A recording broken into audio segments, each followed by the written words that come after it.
এই ভারতবর্ষের মোগল সাম্রাজ্য কায়েম করেছিলেন যিনি, লোকটির নাম হলো জহিরুদ্দিন মোহাম্মদ বাবর। কি নাম বললাম? মোগল সাম্রাজ্যের প্রতিষ্ঠাতা যারে বলা হয়, এনার বাড়ি ছিল উজবেকিস্তানের ফরগানা। কি নাম বললাম? এনার বাড়ি ছিল উজবেকিস্তান বলে একটি দেশ, ওই দেশের ফরগানা প্রান্তরে ওনার বাড়ি ছিল। ওখান থেকে ভারতবর্ষের রাজ সিংহাসনে বসার জন্য উৎসুক হয়ে তিনি সেনা পাঠিয়ে দিয়েছিলেন ভারতের সৈন্যদের সঙ্গে মোকাবেলা করে ভারতের রাজ সিংহাসন কেড়ে নিয়ে রাজত্ব করার। ইরাকের গজনির বাদশাহ সুলতান মাহমুদ তার জীবনী আলগা করে দিলে দেখবেন, বাদশাহ সুলতান মাহমুদ ইরাকের গজনি প্রদেশের বাদশাহ ছিল। এই ভারতের রাজধানীতে রাজত্ব করার জন্য, ভারত হলো সুজলা সুফলা শস্য শ্যামলা দেশ। এখানে আম হয়, জাম হয়, কাঁঠাল হয়, নাশপাতি হয়, আঙুর হয়, শশা হয়, তরমুজ হয়, পিঁপে হয়, ধান হয়, গম হয়, জব হয়, ভুট্টা হয়, মাইলো হয়। এমন কোন জিনিস নাই ভারতের জমিনে হয় না, শুধু তেল ছাড়া। ঠিক বললাম না ভুল বললাম? শুধু তেল ছাড়া। আর সব নেয়ামত আল্লাহ ভারতের জমিনে দান করেছেন। অধিকাংশ পৃথিবীতে পশ্চিমা দেশ সব ধুলোবালিতে ভরা। আমাদের ভারতের জমিনকে আল্লাহ কার্পেট বানিয়ে দিয়েছেন সবুজ ঘাস দিয়ে। জোরে বলুন সুবহানাল্লাহ। তাই গজনির বাদশাহ সুলতান মাহমুদ দিল্লির রাজসিংহাসনে বসে রাজত্ব করার শখ করলো। সেনা পাঠিয়ে দিল যুদ্ধ করতে। একবার নয়, দুবার নয়, তিনবার নয়, 17 বার যুদ্ধ করেছিলেন বাদশাহ সুলতান মাহমুদ। 17 বারই হেরে ফিরে চলে গিয়েছিলেন, দিল্লির রাজ সিংহাসন দখল করতে পারেননি। কিন্তু উজবেকিস্তানের ফরগানা প্রান্ত থেকে যিনি সেনা পাঠিয়েছিলেন, লোকটির নাম হলো জহিরুদ্দিন মোহাম্মদ বাবর। বইটির নাম হলো দ্য ওল্ড ইন্ডিয়ান হিস্ট্রি, লেখকের নাম ডক্টর পি হিউট। মনে থাকবে, বইটির নাম হলো দ্য ওল্ড ইন্ডিয়ান হিস্ট্রি, ভারতবর্ষের পুরানো ইতিহাস। লেখকের নাম ডক্টর পি হিউট। এই ভারতবর্ষের পুরানো ইতিহাস লিপিবদ্ধ করেছেন বইয়ের পৃষ্ঠায়। আলগা করলে তথ্য পেয়ে যাবেন ইনশাআল্লাহ। আমি সেই তথ্যটা আপনাদের কাছে পরিবেশন করতে চাইছি। 12,000-এর মতো সৈন্য দিয়ে পাঠিয়ে দিয়েছিল দিল্লির রাজমসনদ দখল করতে, কিন্তু আরো বেশি বেশি সৈন্য নিয়ে যারা এসেছে দিল্লির রাজমসনদ দখল করতে, সব সেনারা পরাজয় বরণ করে জীবন দিয়ে ফিরে চলে গেছে। অনেকে আবার সশরীরে ফিরে চলে গেছে, দখল করতে পারেনি। কিন্তু জহিরুদ্দিন মোহাম্মদ বাবর যারে সেনাপতির দায়িত্ব দিয়ে পাঠিয়েছিলেন, লোকটির নাম ছিল মীর মোহাম্মদ বাকি। কি নাম বললাম? তার নাম হলো মীর মোহাম্মদ বাকি। এই লোকটা শুধু 5 ওয়াক্ত নামাজি ছিল না, ডক্টর পিহুট বলছেন রাতের ঘুমকে হারাম করে গভীর রাত্রে তিনি তাহাজ্জুদের নামাজ আদায় করতেন। যারা তাহাজ্জুদ গুজারি হয়, খোদার কসম তারা আল্লাহর আপন হয়ে যায়। আল্লাহ নবীও বলেছেন কিয়ামুল লাইল, আল্লাহকে যদি আপন বানাতে চাও, রাতের ঘুম হারাম করে বিবি বাচ্চার মায়া ছেড়ে যায় নামাজে দাঁড়িয়ে যাও। কারণ রাতের গভীরের নামাজটা আল্লাহর দরবারে বড় প্রিয়, পছন্দনীয়। জোরে বলুন একটু সুবহানাল্লাহ। আর এই নামাজ আদায় করে আল্লাহর কাছে দুখানা হাত তুলে যে বান্দা রাত্র 3য় প্রহরের সময় 3 ভাগ পেরিয়ে গেছে, 1 ভাগ বাকি, ফজরের আজান ধ্বনি হব ভাব, এই রকম সময়ে যে বান্দা হাত তুলে আল্লাহর কাছে কিছু চায়, আল্লাহ তারে না দিয়ে পারে না। জোরে বলুন একটু সুবহানাল্লাহ। তবে আল্লাহ কোরআনে একটা শর্ত জুড়ে দিয়েছেন। কি জুড়েছেন? আল্লাহ কোরআনে একটা শর্ত জুড়ে দিয়েছেন। অসুবিধা হচ্ছে না তো আপনাদের? একটা শর্ত জুড়ে দিয়েছেন। শর্তটা হলো এই, আমার কাছ থেকে যদি কিছু পেতে চাও, যদি কিছু নিতে চাও, আমার এই শর্তটা বাস্তব জীবনে রূপদান করিও। সেটি হলো বিসমিল্লাহির রহমানির রহিম, ফালিয়াদহাকু কালিলাও ওয়ালিয়াবকু কাসীরা। চিল্লায়ে বলুন একটু আল্লাহু আকবার। আর একটু জোরে বলুন আল্লাহু আকবার। আল্লাহ কোরআনে তত্ত্বকট করে বলছেন, আমারে রাজি করে মুখে যদি হাসি ফোটাতে চাও, জীবনের সব সমস্যার সমাধান যদি পেতে চাও, 2টো কাজ একটু কম বেশি করে করে নাও। একটা কাজ একটু কম কম করবে, একটা কাজ একটু বেশি বেশি করবে। কোরআনই আল্লাহ তত্ত্বকট করেছেন। কোরআনের কথা সত্য না মিথ্যা? সত্য। আল্লাহ বলেন ফালিয়াদহাকু কালিলা, ও বান্দা বান্দিরা, পৃথিবীতে হাসি তামাশা একটু কম কম করে করো, অলিয়াবকু কাসীরা, আর চোখের পানি আমার কাছে একটু বেশি বেশি করে ফেলো। এখন আমাদের হাসি বেশি না কান্না বেশি? কথা বলে হাসি বেশি। আর হাসি বেশি হওয়ার মূল একটি কারণ হলো পকেটে আছে এই বড় বড় যন্ত্র মেশিন। কি নাম বলুন? কি নাম? আল্লাহু আকবার। সব কি এতেকাফের নিয়ত করে আসেন নাকি? এখন প্রতিটি পকেটে হাত দিলেও মাল পাওয়া যাবে না যাবে? মুরারিশা চৌমাথার বাজার করতে যাচ্ছেন, মোবাইল মেশিন কিন্তু ছাড়েননি, কিন্তু বাজারে যেয়ে মাল কিনে পকেটে হাত দিয়েছেন, পয়সা তো আনা হয়নি। এরকম ভুল হয় না? হয় না?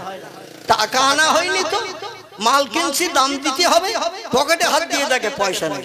পয়সা নিতে ভুল হয়, কিন্তু মোবাইল মেশিন নিতে ভুল হয় না। আর এই মোবাইল মেশিন যাদের কাছে থাকে, লোকজন লাগে না হাসির জন্য। মিন্টু পিন্টু আর মোমেনা ঝর্ণা, আমেনা রমিসা, এদের সঙ্গে অ্যাকশন যদি একবার ফোনের মাধ্যম দিয়ে হয়ে যায়, মুখে হাসি দেখা যাবে না কান্না দেখা যাবে? লাল ঠোঁটের ভিতর দিয়ে 8 খানের জায়গায় অন্তত 14 খানা দাঁত দেখতে পাওয়া যাবে। মানে ফোনে কথা বলছে, কোথায় আছে মনের মানুষ তার কোনো ঠিক ঠিকানা নাই, কিন্তু অ্যাকশন চলতেছে আর শুধু হাসি আর হাসি, হাসি আর হাসি। আমার ভাইরা, মনে হচ্ছে যেন দুনিয়ার সব হাতে পেয়ে গেছে। চিল্লাই বলেন নাউজুবিল্লাহ। আল্লাহ বলেন হাসো কম, কাঁদো বেশি। আল্লাহ নবী বলছেন হাসলে বান্দাদের 3টি ক্ষতি হয়। কটা? যারা বেশি বেশি হাসে তাদের 3টি ক্ষতি হয়, লাভ হয় না। একটি হলো যারা বেশি বেশি হাসে আল্লাহ এদের আয়ুষ্কাল কম করে দেয়। বেশি বেশি হাসলে আল্লাহ আয়ুষ্কাল কম করে দেয়, কারণ আল্লাহ পৃথিবীতে হাসির জন্য পাঠায় নাই। তুমি আনন্দ ফুর্তি করে হাসি তামাশায় মত্ত, এজন্য তোমাকে দুনিয়ায় রাখার আর কোনো প্রয়োজন নাই। আল্লাহ আয়ুষ্কাল কম করে দেয়। আয়ুষ্কালের দায়িত্ব কার হাতে? আল্লাহর হাতে। আল্লাহ নবী বলছেন বেশি বেশি যারা হাসে এদের স্মরণ শক্তি কম হয়ে যায়। যারা বেশি বেশি হাসে, অহেতুক হাসে, এদের স্মরণ শক্তি লোপ পেয়ে যায়, কম হয়ে যায়। আমার ভাইরা, এই পৃথিবীতে বেশি বেশি যারা হাসে, আর আল্লাহ পাক তাদের অপদত্ত বান্দা হিসাবে পরিগণিত করে নেয়। এজন্য নবী বলছেন কাঁদলে 3টে কাজ খুব তাড়াতাড়ি হয়। কটা? হাসলে যেমন 3টে কাজ হয়, কাঁদলেও 3টে কাজ তাড়াতাড়ি হয়। তবে 3টে কাজ কিন্তু লস নয়, এই 3টে কাজ হলো লাভের কাজ। জোরে বলুন একটু সুবহানাল্লাহ। আল্লাহ নবী বলছেন কাঁদলে রুহু সাফ হয়, কাঁদলে গুনাহ মাফ হয়, কাঁদলে আল্লাহ বান্দা বান্দির উপরে খুব তাড়াতাড়ি রাজি হয়ে যায়। নারায়ে তাকবীর, নারায়ে তাকবীর। কাঁদলে রুহু সাফ হয়, অন্তরাত্মা পরিষ্কার হয়, কাঁদলে গুনাহ মাফ হয়। বড় বড় ঝুনো পাপীকে চোখের পানির ইজ্জতের খাতিরে আল্লাহ পাপ ধুয়ে মুছে সাফ করে দুনিয়ায় বেঁচে থাকতেই জান্নাতের সার্টিফিকেট দিয়ে কবরস্থ করেছেন কান্নার কারণে। জোরে বলুন একটু সুবহানাল্লাহ। এদের কারো নাম হযরতে ওমর, কারো নাম হযরতে আব্বাস, কারো নাম হযরতে আবু সুফিয়ান, আর বেশি নাম বলবো না। এরা ছিল ঝুনো পাপী, নবীর শত্রু, ইসলামের দুঃশত্রু, কোরআনের শত্রু ছিল পৃথিবীতে। কিন্তু কলেমা পড়ে মুসলমান হওয়ার পরে জীবনের পূর্ব জীবনের পাপের কথা স্মরণ করে কত মদ খেয়েছে, কত সুদের ব্যবসা করেছে, কত মানুষের মাল কেড়ে খেয়েছে, কত মানুষের প্রাণনাশ করেছে, কত বাচ্চাদের মাটির তলায় কবরস্থ করেছে। আমাদের পাপগুলো যদি দাড়ি পাল্লার একদিকে চাপানো হয় আর ওহদ পাহাড় যদি আরেকদিকে চাপানো হয়, আমাদের পাপের দিকে মণিকাটা ঝুঁকে যাবে। তারাই তথ্য দিয়েছে, জোরে বলুন আমিন। এমন কান্না কেঁদেছে হযরতে ওমর, ইসলামের চির দুশমন, বৈরী শত্রু ছিল যে, নবী জানি দুশমন ছিল যে। মক্কা নগরীতে কম বেশি 6,500 মতো মানুষের লিডার ছিল। 2জন নেতা, একজনের নাম আবু জেহেল বিন হিশাম আর একজনের নাম ওমর বিন খাত্তাব। এই ওমর বিন খাত্তাবের কথা বলছি। এ বলছে ও দুনিয়ার মানুষ তোমরা শোনো, নবীর হাতে হাত দিয়ে 34 বছর বয়সে, কত বছর? 34 বছর বয়সে কালেমা পড়ে যখন মুসলমান হলাম, পূর্ব জীবনের পাপের কথা চিন্তা করে আল্লাহ সিজদায় যখন পতিত হতাম, চোখের পানিতে বুক ভাসাতাম। আল্লাহ আমার চোখের পানি এমন পছন্দ করে নিয়েছে, দুনিয়ায় বেঁচে থাকতে আমার জান্নাতের সার্টিফিকেট দিয়েছে। শুধু তাই নয়, ইতিহাস আলগা করে দেখেন, পয়গম্বর মুহাম্মদ রাসূলুল্লাহর কবরের পাশে কিয়ামত পর্যন্ত ওমর শোয়ার জায়গা পেয়েছে।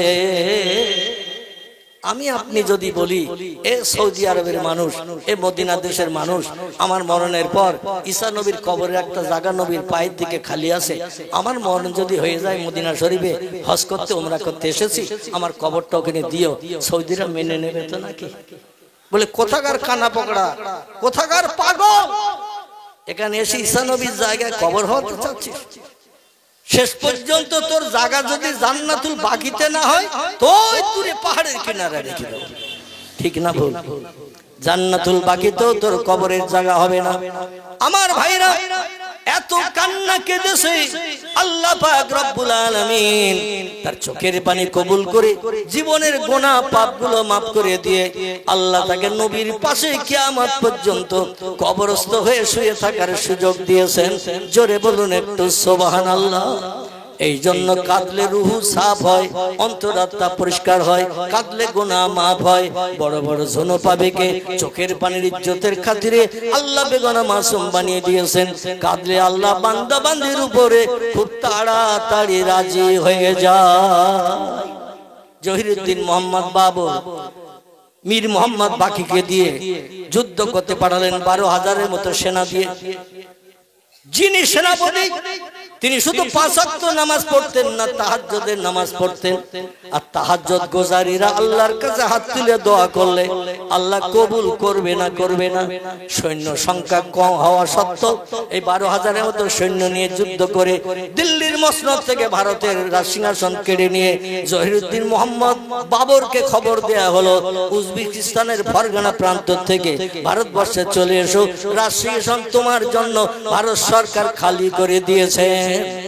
সংক্ষেপ কথা, জহিরুদ্দিন মোহাম্মদ বাবর দিল্লির রাজসিংহাসনে বসে তাম ভারতবর্ষের রাজত্ব পরিচালনা করছেন।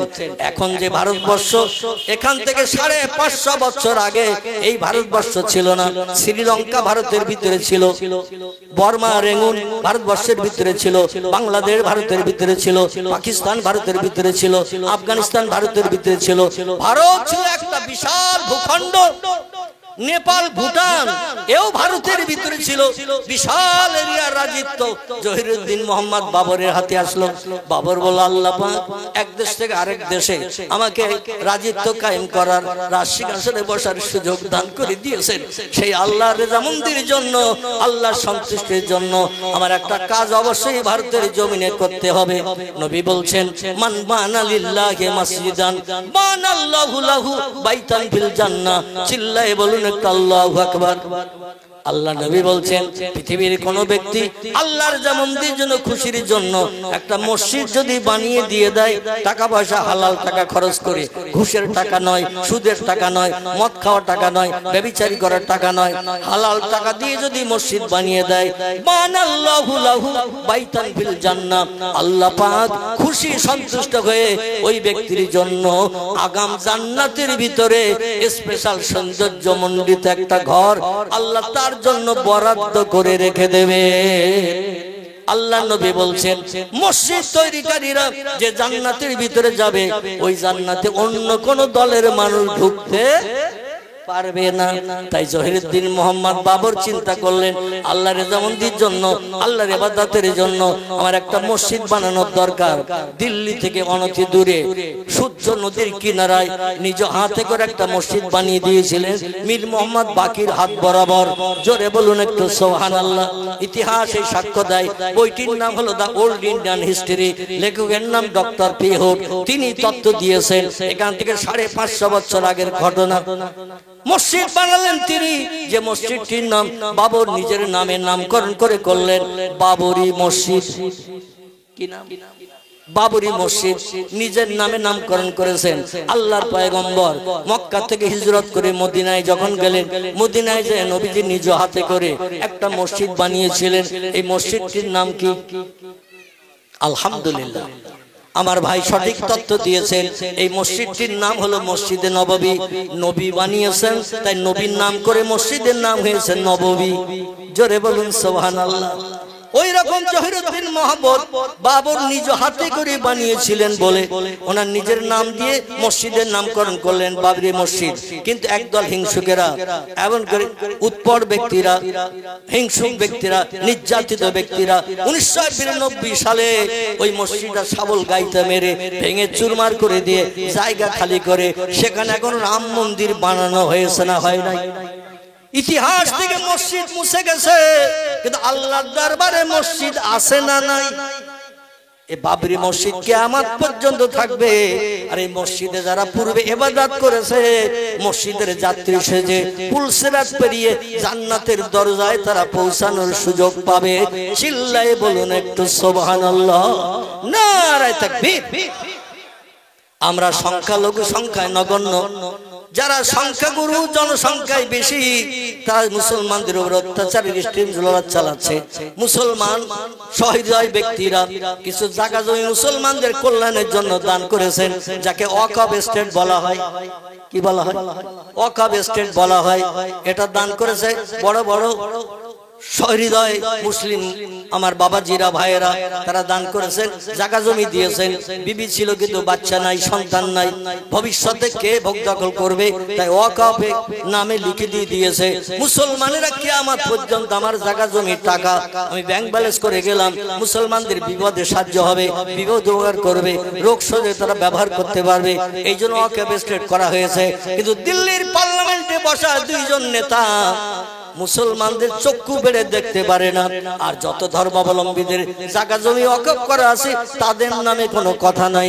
মুসলমানদের জমি কেড়ে নিয়ে ওদের হস্তগত করতে হবে, এই নিয়ে তারা বিল পাস করার জন্য সচেষ্ট চালাচ্ছে। আল্লাহ যেন মুসলমানদের হেফাজত করেন, সকলে বলুন আমিন, জোরে বলুন আমিন। আল্লাহ যেন মুসলমানদের রহমত করেন, মুসলমানদের যেন এই কেসে জয়ী করিয়ে দেন। মুসলমানদের সম্পদ মুসলমানদের জন্য ব্যবহার হবে, মুসলমানদের সম্পদ মুসলমানদের বিপদে মুসিবতে সাহায্য করা হবে। এটা যেন কিয়ামত পর্যন্ত চালু থাকে। জোরে বলুন একটু সুবহানাল্লাহ। বাবরি মসজিদ বানানো হলো। জহিরুদ্দিন মোহাম্মদ বাবর দিল্লি থেকে মাঝে মাঝে ওই বাবরি মসজিদে নামাজ আদায় করতে যেতেন। কারণ আমি বানিয়েছি মসজিদ, আর আমি যদি না যাই তাহলে মসজিদের তো মর্যাদা রক্ষা হবে না, ঠিক কিনা? এই জন্য মাঝে মাঝে তিনি মসজিদে নামাজ পড়তে যেতেন। কিন্তু এক দুর্ঘটনা ঘটে গেল। আর তাকদীরুল ইয়ারুদ্দু, আল্লাহ নবী বলেন তকদিরের পরিবর্তন নাই, একটা মাত্র ক্ষেত্রে তকদির পাল্টায়, ইল্লা বিদুআ। বান্দা যখন চোখের পানি ফেলে আল্লাহর কাছে হাত তুলে কেঁদে বলে আল্লাহ এই সমস্যার সমাধান করো, তকদির পরিবর্তন করো, আল্লাহ মুখে হাসি ফুটায় না, ফুটায় না। তার বাস্তব নজিরের তত্ত্বটা দিয়ে আমার বক্তব্য ইতি টানবে ইনশাআল্লাহ। আমার ভাইরা, জহিরুদ্দিন মোহাম্মদ বাবরের একটি মাত্র ছেলে ছিল, তার নাম ছিল হুমায়ুন। কি নাম বললাম? হুমায়ুন। হুমায়ুন এমন করে বাদশাহ বাবরের ছেলের নাম ছিল হুমায়ুন। এই হুমায়ুনের বয়স তখন 18 বছর। কত? 18 বছর। 18 বছর হঠাৎ কঠিন রোগে আক্রান্ত হয়েছে, সোয়াসে রোগ, যে রোগে ওষুধপত্র থেকে না, ডাক্তার কবিরা ট্রিটমেন্ট করে কোনো উপকার করতে পারে না। যতদিন যায় 18 বছরের যুবক ছেলে বিছান শয্যায় শায়িত হয়ে যায়। এরকম ঘটনা আমাদের দেশেও ঘটে না? ঘটে না? যুবক ছেলে এমন কঠিন রোগ হয়েছে, ওষুধ থেকে না, ডাক্তারেরা রোগ ধরতে পারে না, ঘটে না? ঘটে। আমার ভাইরা, যতদিন যায় খাওয়া দাওয়া ছেড়ে দিয়েছে, রোগ শয্যায় শায়িত, উঠে বসতে পারে না, টয়লেটে বাথরুমে যেতে পারে না। দেখতে দেখতে এমন জরাজীর্ণ হয়ে গেছে, মরণ ছাড়া আর উপায় নাই। বিভিন্ন দেশ বিদেশ থেকে জহিরুদ্দিন মোহাম্মদ বাবর ডাক্তার কবিরাজ হাকিম বৈদ্য সব ডেকে এনে ট্রিটমেন্ট করাচ্ছে, কারণ আমার স্থলাভিষিক্ত হবে, যে আমার পরে রাজসিংহাসনে বসবে, যে সে আমার ছেলে, এই এমন করে হুমায়ুন। কিন্তু সে তো কঠিন রোগে আক্রান্ত, মৃত্যু শয্যায় শায়িত, শেষ পর্যন্ত বোধহয় মারাই যাবে। এই জন্য বাবর চিন্তা করলেন, ডাক্তার কবিরাজ দিয়ে যখন কাজ হলো না, হাকিম বৈদ্য দিয়ে কাজ হলো না, তাহলে কাজ করতে পারে কে? আমরা যেটা দেখতে পাই না সেটা দেখতে পাই কে? আমরা যেটা শুনতে পাই না সেটা শুনতে পাই কে? আমরা যে কাজ তাড়াতাড়ি করতে পারি না সেটা তাড়াতাড়ি সবার আগে করতে পারে কে? সেটা হলেন আল্লাহ সুবহানাহু ওয়া তাআলা। বাবর চিন্তা করলো, দুনিয়ার ডাক্তার কবিরাজ হাকিম বৈদ্য যখন সব ফেল হয়ে গেল, আমি আল্লাহর কাছে একটু কামনা করি, আল্লাহর কাছে সাহায্য চাই। কিন্তু সাহায্য চেতে গেলে আগে একটু আল্লাহর রেজামন্দি করতে হবে, আর রেজামন্দির উত্তম নাম হলো নামাজ। কি নাম? আফজালুল ইবাদাতি ইবাদাতিস সালাহ। জোরে বলুন আল্লাহু আকবার। তিরমিজি শরীফের হাদিস, আল্লাহ নবী বলছেন উত্তম ইবাদত, সবথেকে উত্তম ইবাদত, ভালো ইবাদতের নাম হলো নামাজ। কি নাম? নামাজ। উনি চিন্তা নিলেন ফজরের নামাজ পড়তে, সেই জহিরুদ্দিন মোহাম্মদ বাবরের হাতে গড়া বাবরি মসজিদে সূর্য নদীর কিনারায় সেখানে চলে গেছেন নামাজ আদায় করতে। ভোরবেলা একটু নামাজ পড়বো, ছেলের জন্য আল্লাহর কাছে চোখের পানিতে বুক ভাসিয়ে একটু দোয়া কামনা করবো। বাজামাত ফজরের নামাজ আদায় করলেন, ইমাম সাহেব নামাজ পড়িয়ে দিল, সূরা কেরাত পাঠ করলো। বাবর ছেলের শোকে নামাজে দাঁড়িয়ে দাঁড়িয়ে চোখের পানিতে কাঁদে। ডাইনে বামে সালাম ফেরানো হয়ে গেল, নামাজ শেষ হয়ে গেল। মুসল্লিরা সব আপন আপন গৃহে কাজকর্মে ব্যস্ততার কারণে ফিরে চলে গেল। বাবর আর মসজিদ ছাড়ে না, মসজিদের এক কোণে বসে বসে আল্লাহর নামে জপ জিকির করছে, সুবহানাল্লাহ পড়ছে, আলহামদুলিল্লাহ পড়ছে, লা ইলাহা ইল্লাল্লাহ পড়ছে। আল্লাহর নামের যত জিকির আজগার তসবিহ আছে মসজিদের কোণে বসে বসে পড়ছে। পূর্ব দিকে যখন লাল আভা দেখা দিয়েছে, সূর্য উদয় হব ভাব, আল্লাহর কোরআন পাকে জানিয়ে দিয়েছেন সালামুন হিয়া হাত্তা মাতলাইল ফজর। জোরে বলুন একটু আল্লাহু আকবার। সূরা কদর। কি নাম? সূরা কদর। এই সূরা কদরে আল্লাহ জানিয়ে দিয়ে দিয়েছেন আমার আসমানি রহমত পৃথিবীতে বান্দাদের জন্য ওই সময় পর্যন্ত বর্ষিত হয় যত সময় না পূর্ব দিকে সূর্য উদয় হয়। সূর্য উদয় হয়ে গেলে আমার রহমতের দরজা বন্ধ করে দেয়া হয়। এই সময়ে বাবর দোকানে হাত তুলে তাসবিহ তাহলিল পাঠ করে আল্লাহর দরবারে কাঁদে আর বলে, আল্লাহ তুমি তো সব জানো, আলিমুল গায়েব তুমি, সামিউল বাসির তুমি, যেমন তুমি দেখো তেমন তুমি শোনো। আল্লাহ গোপন খবর সব তুমি জানো, তোমার অগোচর তো কিছু নাই। আজ দিল্লির রাজমসনদ ছেড়ে এই সূর্য নদীর কিনারায় বাবরি মসজিদে নামাজ আদায় করতে এসেছি কেবল তোমার রেজামন্দি হাসিলের জন্য। জোরে বলুন একটু সুবহানাল্লাহ। ও আল্লাহ, আমার দাবি চোখের পানি কবুল করো। ছেলের শোকে শোকা হতো, আমার ছেলে বাবার সামনে মারা যাবে, বাপ কোনোদিন মেনে নিতে পারে না। ছেলের মরণ বাপ কোনোদিন মেনে নিতে পারে না ভাইরা আমার। কিন্তু আল্লাহ যদি মরণ দেয় মেনে নিতে হবে না, হবে না। ও আল্লাহ, আমি কি করে দেখবো আমার ছেলের মরণ, কি করে আমার ছেলেকে কবরস্থ করব? আয় আল্লাহ, তবে তোমার নবী জানিয়েছেন তকদিরের কোনো পরিবর্তন নাই। যার ভাগ্যে আল্লাহ যেটা জন্মের আগে লিখে দেয় সেটাই তার নসিবে জুটে যায়। আমি বুঝতে পেরেছি এই রোগে আক্রান্ত হয়ে আমার ছেলের মরণ হবে। এই রোগে আক্রান্ত হয়ে আমার ছেলের মরণ হবে, কারণ ওষুধ ঝেঁকে না, ওষুধ ঝেঁকে না, ডাক্তার কবিরাজে কোনো কাজ হয় না।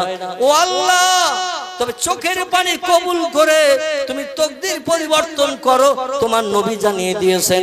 এই জন্য চোখের পানিতে বুক ভাসিয়ে আল্লাহ তোমার কাছে আমি দোয়া চাই, দাবি করি, আমার ছেলের হায়াতটা যদি ওই রোগে মরণ হয়, আল্লাহ ওই রোগটা তুমি আমারে দাও। কারে দাও? রোগটা আল্লাহ তুমি আমারে দাও, আর আমার যে বাকি হায়াত আছে জীবনে, ওই হায়াতটা আমার ছেলেরে তুমি দান করে দাও। আল্লাহ নবী বলছেন তিনটি দোয়া আল্লাহর দরবারে বিদ্যুতের মতো কবুল হয়। অন্য হাদিসে এসেছে আল্লাহ নবী বলছেন চারটি দোয়া বিদ্যুতের মতো আল্লাহর দরবারে কবুল হয়। এক নম্বরের দোয়া হলো বাপ মা যদি সন্তানের জন্য কোনো দোয়া করে আল্লাহ সে দোয়াটা বিদ্যুতের মতো কবুল করেন। দুই নম্বর, সন্তানেরা যদি পিতামাতার জন্য মরণের পর কবরকে সামনে রেখে কিছু দোয়া দরুদ শরীফ পাঠ করে, কোরআন শরীফের আয়াত সূরা তেলাওয়াত করে, দোকানে হাত তুলে বলে রব্বির হামহুমা কামা রব্বায়ানি সাগীরা। আল্লাহর নবী বলছেন ছেলেরা যদি বাপ মায়ের জন্য দোয়া করে, মৃত পিতামাতার জন্য, আল্লাহ বিদ্যুতের মতো দোয়া কবুল করেন। তিন নম্বরের দোয়া হলো কোন সায়েল, কোন মুসাফির আল্লাহর কাছে হাত তুলে দোয়া করলে, মুসাফির ব্যক্তি ঘর বাড়ি ছেড়ে বিদেশে ট্যুর করতে, ভ্রমণ করতে গেছে, এ লোকটা যদি দোয়া করে আল্লাহ দোয়া বিদ্যুতের মতো কবুল করেন। আর একটা দোয়া আল্লাহ বিদ্যুতের মতো কবুল করেন কোন মজলুম ব্যক্তি, অত্যাচারিত ব্যক্তি, সারা পাড়ার মানুষ একদিকে, একটা লোক একদিকে, সারা পাড়ার মানুষ তার উপর অত্যাচার নির্যাতন করছে, এই পার্টি তুই করিস না কেন, আমরা সব এই পার্টি করি, তোর এই পার্টি করতে হবে, অন্যথা তোর উপর অত্যাচার নির্যাতন উৎপীড়ন হবে। বর্তমানে চলছে না? চলছে না আমার ভাইরা? এই রকম মজলুম ব্যক্তি চোখের পানি ফেলে আল্লাহর কাছে যদি দোয়া করে, আল্লাহ পাক মজলুমের চোখের পানি কবুল করে ওই এলাকায় আসমানি গজব নামিয়ে দিয়ে উচিত শিক্ষা দিয়ে দেয়। জোরে বলুন একটু সুবহানাল্লাহ। এই জন্য কোন অত্যাচারিত ব্যক্তির উপরে আমরা অত্যাচার করব না আমার ভাইরা, মজলুম ব্যক্তির উপরে কোনো অত্যাচার করব না, বরং তাকে সাহায্য করার চেষ্টা করব। সকলে বলুন আমিন। জহিরুদ্দিন মোহাম্মদ বাবরের চোখের পানি আল্লাহর দরবারে কবুল হয়ে গেল। বাবর বলল আল্লাহ ছেলের মরণ যদি এই রোগে তুমি তকদিরে লিখে রেখে থাকো, রোগ তো সারবে না, আল্লাহ ওই রোগটা তুমি আমারে দাও, আর আমার বাকি হায়াত যেটা রেখেছো আমার হায়াতটা আমার ছেলেরে তুমি দিয়ে দাও। আল্লাহ পাক বাবরের চোখের পানি বাবরি মসজিদে কবুল করার কারণে মসজিদ থেকে নামাজ পড়ে দোয়া করে চোখের পানি মুছতে মুছতে বাড়ি এসেছে মাত্র 8 দিন। কদিন ঐতিহাসিক ইতিহাসে লিখেছেন মাত্র 8টা দিন সময় আল্লাহ নিলেন। 8 দিনের মাথায় এই রোগাক্রান্ত একেবারে দুস্থ রোগী উঠতে বসতে পারে না, হুমায়ুন সুস্থ হয়ে ঠেলে উঠল, আর বাবর ওই রোগে আক্রান্ত হয়ে দুনিয়ার জমিন থেকে বিদায় নিয়েছিলেন। জোরে বলুন একটু সুবহানাল্লাহ। ভারতের ইতিহাসে লিপিবদ্ধ হয়েছে দিল্লির রাজমসনদে সব থেকে কম বয়সের মানুষ যিনি বসেছিলেন তিনি হলেন হুমায়ুন। মাত্র 18 বছর বয়সে হুমায়ুন সারা ভারতবর্ষের রাষ্ট্রনেতা হয়েছিলেন। জোরে বলুন একটু আমিন। একটু মহব্বতে কলেমার জিকির, লা ইলাহা ইল্লাল্লাহ, লা ইলাহা ইল্লাল্লাহ, লা ইলাহা ইল্লাল্লাহ, মুহাম্মাদুর রাসূলুল্লাহ, লা ইলাহা ইল্লাল্লাহ, লা ইলাহা ইল্লাল্লাহ, লা ইলাহা ইল্লাল্লাহ, মুহাম্মাদুর রাসূলুল্লাহ। একটু তাকবীর ধ্বনি, নারায়ে তাকবীর, নারায়ে তাকবীর, নারায়ে তাকবীর। মহান ইসলামী জলসা, মহান ইসলামী জলসা, দোয়া মাগফিরাত সবর সানির জলসা, নারায়ে তাকবীর।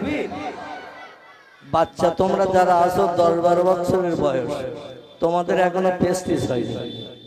তোমরা যখন 22, 24, 26, 28 বছরের হবে তখন চাচা দাদার মতো চুপ করে থাকবে, তখন আর বলতে হবে না। এখন ছোট আছো, সবাই একটু গলা ছেড়ে আওয়াজ দেবে।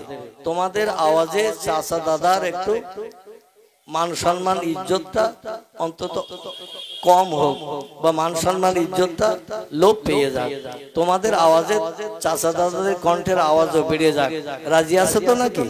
আচ্ছা, তাহলে আমি মাঝে মাঝে যখন নারায়ে তাকবীর বলবো বা সুবহানাল্লাহ বলতে বলবো, আলহামদুলিল্লাহ বলতে বলবো, তখন সবাই একটু জোরে বলতে পারবে না পারবে না? আর তোমরা যদি জোরে বলো, এই আজকের এই জলসা উপলক্ষে কর্তৃপক্ষরা তাবারুকের ব্যবস্থা করেছে না করেনি? করেছে। তাহলে আমি কর্তৃপক্ষকে বলবো, তোমরা যারা আওয়াজ দেবে শেষ পর্যন্ত তোমাদের দুবার করে দেবে। কবার? দুবার। আর যারা আওয়াজ দেবে না তাদের একবার হবে না। তোমরা বাচ্চারা তো, এই জন্য লাভে লোহা বয়, বিনা লাভে তুলো বইতে কেউ চায় না, ঠিক কিনা ভুল? লাভে লোহা পাওয়া যায়, বিনা লাভে তুলো বইতেও কেউ চায় না। এই জন্য তোমাদের একটু লাভের আশ্বাস দিলাম। আশা রাখি আমি যাওয়ার সময় কর্তৃপক্ষদের বলে যাব, বাচ্চারা মজমাটা জলসাটা খুব সৌন্দর্য মণ্ডিত করে সুন্দর পরিবেশ বানিয়ে রেখেছিল, এজন্য ওদের 2 প্যাকেট করে দেবে তাবারুক। রাজি আছে তো নাকি? আলহামদুলিল্লাহ। তাহলে আবার একটু সালাম দেই, আসসালামু আলাইকুম। আগের থেকে আওয়াজ বেরিয়েছে না কমেছে? তাহলে আশা রাখি এর পরেও যখন কথা বলতে বলবো আওয়াজ বাড়বে না কমবে? বাড়বে। আল্লাহু আকবার। তাহলে আশেপাশে যারা আছেন দাঁড়িয়ে না থেকে ঘোড়ার মতো ট্রেনিং না নিয়ে সকলে সুন্দর পরিবেশে এসে বসে যান। ঘোড়ারা দাঁড়িয়ে খায়, দাঁড়িয়ে ঘুমায়, দাঁড়িয়ে পেশাব, দাঁড়িয়ে পায়খানা, ওদের সব কাজের ট্রেনিং হলো দাঁড়িয়ে। কিছু মানুষ দেখবেন বসার সুন্দর যাওয়ার জায়গা দেওয়া থাকলেও ওরা ঘোড়ার মতো ট্রেনিং নিয়ে আশেপাশে দাঁড়িয়ে থাকে। এ ঠিক বললাম না ভুল বললাম?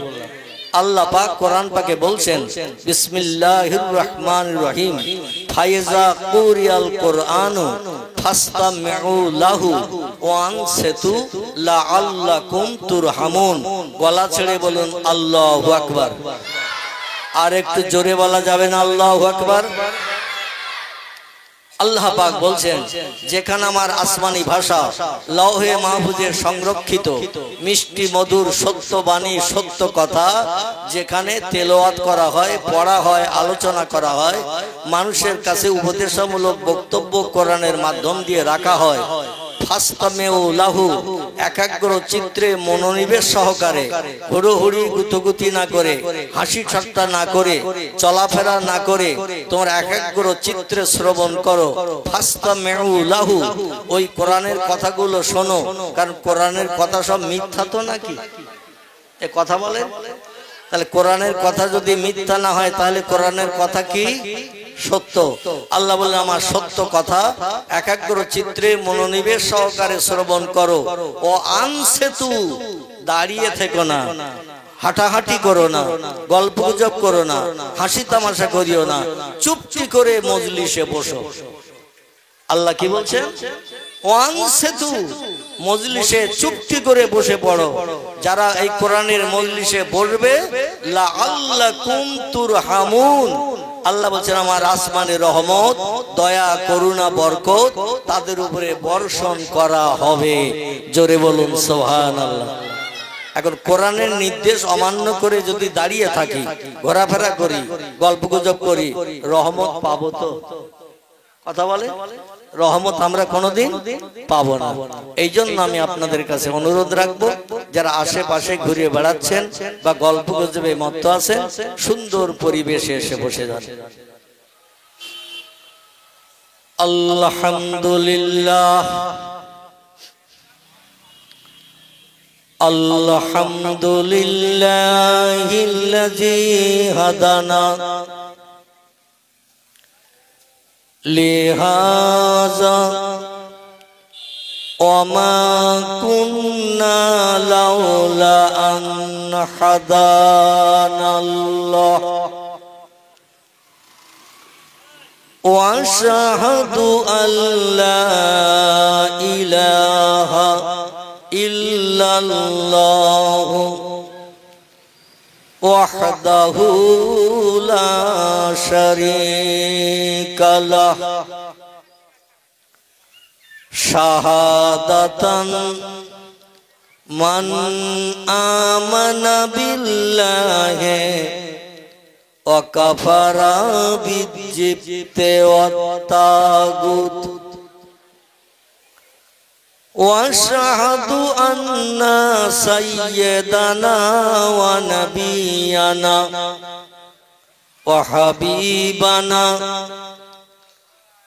ওয়া সামাদানা ওয়া মাওলানা মুহাম্মাদান সাল্লাল্লাহু আলাইহি ওয়া সাল্লামা আবদুহু ওয়া রাসূলুহু সাইয়্যিদুল খালায়েক ওয়াল আখলাকিল মাওসুফ ফাকাদ ক্বালা আল্লাহু তাআলা ফি কালামিহিল মাজিদ وفي الفرقان الحميد أعوذ بالله من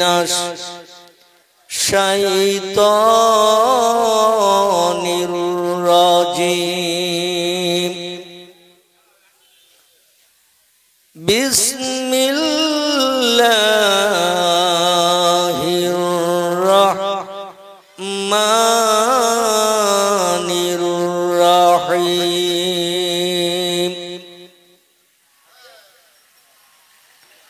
هو الذي أنشأكم من نفس واحدة فمستقر ومستودع كما قال الله تعالى في كلامه المجيد وقال النبي صلى الله عليه وسلم كنت نبيا وآدم بين الماء والطين كما قال عليه الصلاة والسلام وقال الله تعالى في شان حبيبه إن الله وملائكته يصلون على النبي يا أيها الذين آمنوا صلوا عليه وسلموا تسليما اللهم উচ্চ রবে প্রাণ খুলে মহব্বতের সঙ্গে পড়ুন আল্লাহুম্মা সাল্লি আলা সাইয়্যিদিনা মাওলানা মুহাম্মদ ওয়া আলা আলি সাইয়্যিদিনা মাওলানা। ভাব খুব একটা ভালো না দেখছি। আচ্ছা দরুদ শরীফ পড়লে গোনা হবে তো নাকি? আমার কথার প্রতি উত্তর দিতে হবে। দরুদ শরীফ পড়লে গোনা হবে তো নাকি? গোনা হবে? তাহলে কি হবে? সওয়াব হবে। তো যে কাজ করলে যে কথা বললে সওয়াব হয় সেই কথা বলতে উম্মতে মুহাম্মাদীদের এত অনীহা কেন? আমাদের ভারতবর্ষের একটি অঙ্গরাজ্য, রাজ্যটির নাম হলো পাঞ্জাব। কি নাম বললাম? পাঞ্জাব। যেখানে জনসংখ্যায় সব থেকে বেশি বসবাস করে একটি ধর্মাবলম্বী, তাদের নাম হলো পাঞ্জাবি বা শিখ ধর্ম অবলম্বী। কি নাম বললাম? পাঞ্জাবের জমিনে সবথেকে জনসংখ্যায় বেশি বসবাস করে যারা, এরা হলো পাঞ্জাবি। এদের ধর্মের নাম হলো শিখ ধর্ম। এই শিখ ধর্মাবলম্বীরা পাঞ্জাবের জমিনে সবথেকে বেশি বসবাস করে। ওদের একজন ধর্মীয় নেতা আছে, লোকটির নাম হলো মিস্টার গুরু নানক। কি নাম বললাম? ধর্মীয় নেতার নাম। একটু কথা বলবেন, তাহলে আমার কিছু দিতে সুবিধা হবে, আপনাদের নিতে সুবিধা হবে। আর যদি বলেন হুজুর রমজান মাস চলতেছে, এতে কাবার নিয়ত করে এসে বসেছি, তাহলে বকাবকি আমার একাই করতে হবে। আপনারা কিছু দিলে আমার কিছু দিতে সুবিধা হবে, আর সেগুলো নিয়ে আপনারা আগামীতে জীবন সঙ্গী হিসাবে পাথেও বানিয়ে নিতে পারবেন। সকলে বলুন আমিন। এই শিখ ধর্মাবলম্বীদের একজন ধর্মীয় নেতা আছে, তার নাম হলো মিস্টার গুরু নানক। কি নাম বললাম? গুরু নানক। হিন্দু ভাইদের একজন ধর্মীয় নেতা আছে, নাম তার রামকৃষ্ণ পরমহংসদেব। বৌদ্ধদের একজন ধর্মীয় নেতা আছে, তার নাম হলো গৌতম বুদ্ধ। ইহুদিদের একজন ধর্মীয় নেতা আছে, তার নাম মোজেস বা মুসা। খ্রিস্টানদের একজন ধর্মীয় নেতা আছে, তার নাম ঈসা বা যিশু। মুসলমানদের একজন ধর্মীয় নেতা আছে না নাই? আছে। মুসলমানদের ধর্মীয় নেতার নাম আল্লাহ তার সত্যবাণী কোরআনে কোট করে দিয়েছেন। বিসমিল্লাহির রহমানির রহিম। ওমা মুহাম্মাদুন ইল্লা রাসূলুন قد خلت من قبله الرسول। চিল্লায়ে বলুন আল্লাহু আকবার। এই বাচ্চারা একটু জোরে বলো আল্লাহু আকবার। আল্লাহ বলছেন বিশ্ববাসী পূর্ব জমানার মানুষের কল্যাণের জন্য, অতীতকালের মানুষের কল্যাণের জন্য, উপকারের জন্য বিশ্ব মাঝারে এক একজন প্রফেটকে, পয়গম্বরকে, রসুলকে, মেসেঞ্জারকে, পথ প্রদর্শককে আমি পৃথিবীতে ইতিপূর্বে পাঠিয়ে দিয়েছিলাম। বর্তমান কালের মানুষের কল্যাণের জন্য আমি একজন প্রফেট, পয়গম্বর পৃথিবীতে পাঠিয়ে দিয়েছি। তার নাম আমার কোরআনে কোট করে দিয়েছি। তার নাম হলো মুহাম্মাদুর রাসূলুল্লাহ। সকলে জোরে বলুন সাল্লাল্লাহু আলাইহি ওয়াসাল্লাম। পয়গম্বর বলছেন, সাহাবীরা তোমরা কি বলতে পারো পৃথিবীতে কঞ্জুস কোন লোকটি, বখিল লোক কোনটি, কৃপণ লোক কোনটি? সাহাবীরা বলছে, ইয়া রাসূলুল্লাহ, যে লোকটার অগাধ পয়সা কড়ি আছে কিন্তু ভালো মন্দ বাজার করে খায় না, ওই লোকটা হলো কৃপণ। রাসূল বলছেন তত্ত্ব সঠিক হলো না। আরেকজন সাহাবী মসজিদ নববীতে উঠে বলেন, ইয়া রাসূলুল্লাহ, আমি তত্ত্ব দিতে পারি। আল্লাহ নবী বলেন, মা হিয়া ইয়াকি, কি তত্ত্ব তুমি দেবে কঞ্জুস বখিল কৃপণ সম্পর্কে? বলে, ইয়া রাসূলুল্লাহ, টাকা পয়সা আছে, অডেল জায়গা জমি সময় সম্পত্তি আছে, কিন্তু কুড়ে ঘরে বাস করে, ভালো ঘর বাড়ি বানায় না, টাকা পয়সা খরচ হয়ে যায় বলে বর্ষার পানিতে ভেজে সূর্যের রোদ্রে পড়ে, কিন্তু ভালো ঘর বাড়ি বানায় না, টাকা পয়সা থাকতেও বানায় না। এই লোকটির মতো কঞ্জুস কৃপণ বখিল আর দুজন নাই। রাসূল বললেন উত্তর সঠিক হলো না। আরেকজন সাহাবী বলে, ইয়া রাসূলুল্লাহ, তাহলে আমি একটা তত্ত্ব উত্তর দিতে পারি। বখিল ওই লোকটি, কঞ্জুস ওই লোকটি, কৃপণ ওই লোকটি, অর্থ সম্পদ টাকা পয়সা জায়গা জমি থাকতো, পোশাক পরিচ্ছদ নোংরা পোশাক পরিচ্ছদ পরে, ছেঁড়া ছোটো পোশাক পরিচ্ছদ পরিধান করে, কারণ ভালো মন্দ কাপড় চোপড় কিনে পরিধান করলে টাকা খরচ হবে। টাকার মোহ, টাকার মায়া এত তার অন্তরে বেশি, যার কারণে সংসার যাপনে সুখ ভোগের জন্য কোনো পয়সা কড়ি খরচ করতে চায় না। লোকটি হলো পৃথিবীতে কৃপণ বখিল কঞ্জুস। নবী বললেন তোমার উত্তর সঠিক হলো না। সাহাবীরা বলে, মা হিয়া ইয়া রাসূলুল্লাহ, তাহলে আমরা আর উত্তর দেব না, কারণ আপনি আজকের ফোন করেছেন, আমরা যত উত্তর দেব আপনি বলবেন হলো না। এই জন্য আমরা সময় আর বাড়াবো না। আপনার কাছে জানতে চাই পৃথিবীতে কঞ্জুস কোন লোকটি, বখিল কোন লোকটি, কৃপণ কোন লোকটি? ইয়া রাসূলুল্লাহ আপনি তথ্য দিন, কারণ আপনি জন্ম থেকে নিয়ে আজ পর্যন্ত কোনোদিন কোনো মিথ্যা কথা বলেননি। জোরে বলুন সুবহানাল্লাহ। আমরা তো মিথ্যা বলি না, বলি? নবীর উম্মত আমরা, নবী মিথ্যা বলেনি বলে আমরাও বলি না। কথাটা ঠিক না ভুল? দেখবেন দু পয়সার বিড়ির মায়ায় পড়েও অনেকে বলে খোদার কসম একটাও নেই। ঠিক বললাম না ভুল বললাম? বন্ধুর সঙ্গে বন্ধুর দেখা 4 বছর পর, হাই স্কুলে একসঙ্গে পড়তো কিংবা কলেজে একসঙ্গে পড়তো, দুই বন্ধুর পড়াশোনা শেষ হয়ে গেছে, সংসার যাপনে লিপ্ত হয়ে গেছে, ব্যবসা বাণিজ্য কাজকর্মে লিপ্ত, বিয়ে শাদী করেছেন, বিবি বাচ্চা নিয়ে সংসার জীবনে লিপ্ত। পড়াশোনার সময় দেখা হতো প্রতিদিন, 4 বছর পরে হঠাৎ মুরারিশা চৌমাথায় কিংবা আবাসপুর ব্রিজের পাশাপাশি দেখা হয়েছে দুই বন্ধুর। বলে মিন্টু কেমন আছিস?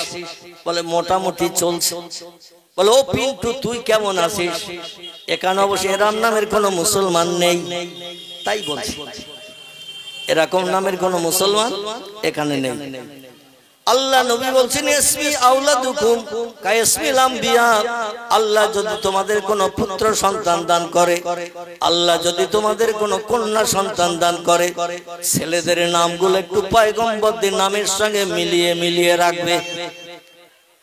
আল্লাহ যদি তোমাদের কোনো কন্যা সন্তান দান করে, মেয়েদের নামগুলো একটু পয়গম্বরের বিবিদের নামের সঙ্গে, পয়গম্বরের কন্যাদের নামের সঙ্গে মেয়েদের নামগুলো মিলিয়ে মিলিয়ে রাখবে। জোরে বলুন সুবহানাল্লাহ। সাহাবীরা বলেন ইয়া রাসূলুল্লাহ, ওল্ড মডেলের যুগের পয়গম্বরদের নামের সঙ্গে, ওল্ড মডেলের যুগের পয়গম্বরের বিবিদের নামের সঙ্গে তাদের কন্যাদের নামের সঙ্গে নাম মিলিয়ে রাখলে কি লাভ হবে?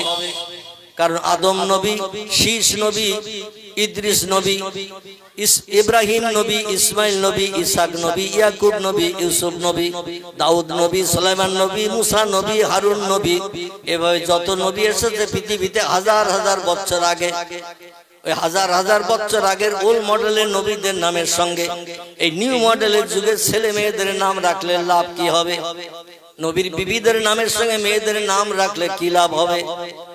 আল্লাহর নবী বলেন সাহাবীরা, আদম সফিউল্লাহ থেকে নিসা রুহুল্লাহ পর্যন্ত আল্লাহ পাক পৃথিবীতে মানুষকে সুপথ দেখানোর জন্য, আল্লাহর পরিচয় মানুষের কাছে জানানোর জন্য, জান্নাত হালাল বানানোর জন্য, জাহান্নাম হালাল বানানোর হারাম বানানোর জন্য আল্লাহ পাক যুগে যুগে পয়গম্বর পৃথিবীতে পাঠিয়েছেন। এই পয়গম্বরের সংখ্যা কম বেশি তাফসীর কারকেরা তাফসীরে মাফাতিহুল গায়ব, তাফসীরে মাজিদ, তাফসীরে রুহুল বায়ান, তাফসীরে ইবনে কাসির, তাফসীরে জালালাইন, তাফসীরে কামালাইন, তাফসীরে কাশফ, তাফসীরে বায়ানুল কোরআন, তাফসীরে মাওজিহুল কোরআন, বিখ্যাত বিখ্যাত কোরআনের তাফসীরের ভিতরে লেখকেরা লিপিবদ্ধ করেছেন আল্লাহ পাক পৃথিবীতে মানুষকে সুপথ দেখানোর জন্য, মানুষকে মানুষ বানানোর জন্য পয়গম্বর পাঠিয়েছিলেন 1 লক্ষ মোতাবেক 2,24,000। জোরে বলুন একটু সুবহানাল্লাহ। কতটা? 1 লক্ষ মোতাবেক 2,24,000 পয়গম্বর আল্লাহ যুগে যুগে পৃথিবীতে পাঠিয়েছেন আল্লাহর পরিচয় মানুষের কাছে দেওয়ার জন্য। আল্লাহ যে একজন স্রষ্টা মালিক আছে, এই পরিচয়টা পয়গম্বরেরা সে যুগে অতীতকালে মানুষের কাছে দিতেন। মানুষ যখন আগুনকে পূজা করত, পানিকে পূজা করত, গাছকে পূজা করত, পাথরকে পূজা করত, মাটিকে পূজা করত, স্রষ্টা হিসাবে মান্যতা দিয়ে এই সমস্ত সৃষ্টির কাছে মাথা নত করত আর বলতো ও আমার পূর্ব আমার রব পাথর গো, ও মাটি গো, সূর্য গো, চাঁদ গো, ও পানি গো, আমার জীবনের দুঃখ দুর্দশা নিবারণ করো। তাদের সামনে গড় হয়ে বসে সেজদা করত। পয়গম্বর এসে বললেন সৃষ্টি কোনোদিন স্রষ্টা হতে পারে না, যাদের কাছে মাথা নত করছো তারা হলো সব আল্লাহর সৃষ্টি, আর সৃষ্টি বানিয়েছেন যিনি তিনি হলেন স্রষ্টা। খলাকাস সামাওয়াতি ওয়াল আরদ, আকাশে যা কিছু আছে, দুনিয়ার জমিনে যা কিছু আছে, সব সৃষ্টি বানিয়েছেন কে? জোরে বলে, সব সৃষ্টি বানিয়েছেন তিনি, আমাদেরও মালিক যিনি, ঠিক কিনা? এই মালিকের পরিচয় পয়গম্বরের মানুষের কাছে দিয়েছেন। এদের সংখ্যা তাফসীরকারকে লেখকেরা লিখেছেন 1 লক্ষ মোতাবেক 2,24,000 পয়গম্বর। আমার ভাইরা, এই পয়গম্বররা যুগে যুগে দিনের দাওয়াত দিয়ে পৃথিবী থেকে বিদায় হয়ে কবরস্থ হয়ে গেছেন।